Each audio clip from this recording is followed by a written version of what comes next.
Howdy. I'm CyberX with Outlandishly Crafted, and today we're going to be talking about hackers and scammers and some changes coming at you if you're a small business. Hackers and spammers have changed their focus more towards the small business.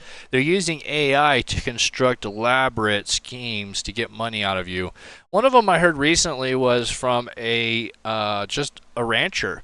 He has some cattle, and the butcher contacted him through text message and email and said that they wanted to do a birthday party in a local town for their dad, and they needed a full cow. And went in back and forth, text message back and forth, emailed back and forth, and finally said, okay, well, we'll send you a check in the mail.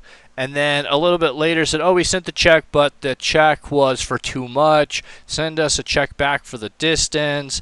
And so these guys, the client got the check. They took it down to the bank, and the bank said, oh, that's a fake check.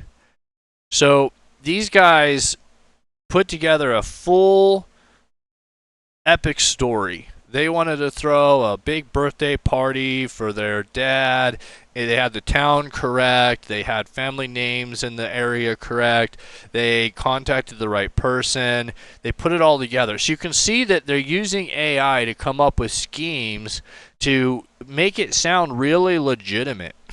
And the biggest thing that should have happened right off the bat is the client should have called their client. My client should have called their client right away. So if you're doing business and you get a request for a big order or something abnormal, you need to contact those people by voice and over the phone. And I know, yes, we used to call everybody and talk to everybody, and then everything went online. Well, online is too dangerous and too scummy most of the time now for small businesses, and so you need to push everything that you can back to the phone voice side of it and just do a verbal verification. So if this client would have called the butcher and said, hey, is this really you guys, or is this the order? Could you clarify? The butcher would have eventually said, no, that's not us. That's a scam, and it would have stopped right there. Instead, they spent a few days going back and forth. They got a check. They could have cashed it. It was really lucky that they thought about asking the bank if if it was real, if it was a scam. Otherwise, they'd be out a whole bunch of money. Another case, an orchard got hit. Their email got hacked, and the one of their clients was convinced into sending money to the wrong people. And so this is a really common thing. So if you're running a small business today and in the United States or probably anywhere in the world, you need to be really aware, and your staff and your people taking invoices and doing ordering need to be on the ball. You need to sit down with them and do a doubling of email security and really verifying. Everybody wants those sales and everybody wants to get those stuff closed, but right now you could watch, hundreds of thousands of dollars walk out the door in a wire transfer that's gone wrong because you weren't paying attention or because you wanted to get that deal closed. It's worth picking up the phone, calling those people directly, and just verifying before you transfer money, before you send checks, before you do anything. Have a call with them, and then have a call with them again when you get the wire information and you're in the process of doing it. Verbally verify with them. And when I say verbally verify, I mean don't call the number on their email they sent you. Look up the company's information and call the company directly and verify that it's right. If a hacker gets into the email, they can act just like that person. They know everything that's been going on. They can send the information, and they just change the phone number, change the wire information, and you just sent money to a scammer.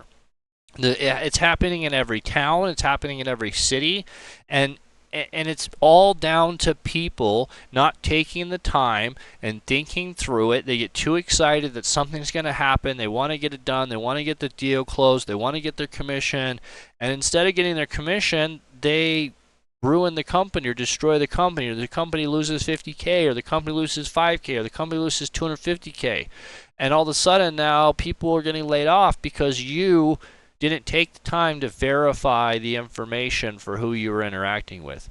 For every minute of the day you're sitting doing your job, those hackers and scammers are sitting doing their job to screw you. And with AI now, they can literally sit down and say, I want to come up with a really good scam to get this meat packer or this orchard or this group of people to send us money.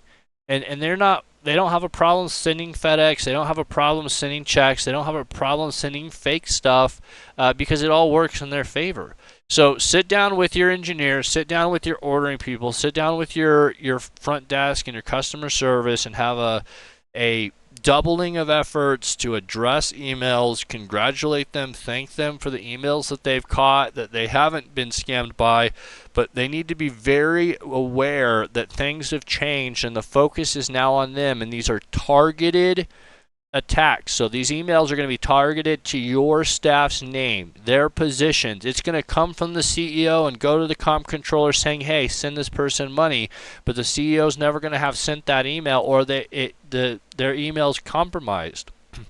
You have to be the line of defense to check and balance and ask the questions before the money goes out the door. So that's it. I'm CyberX with Outlandishly Crafted. If you need help, you need an audit done, you need someone to come in and do a training with your staff, let me know. 970-210-6626.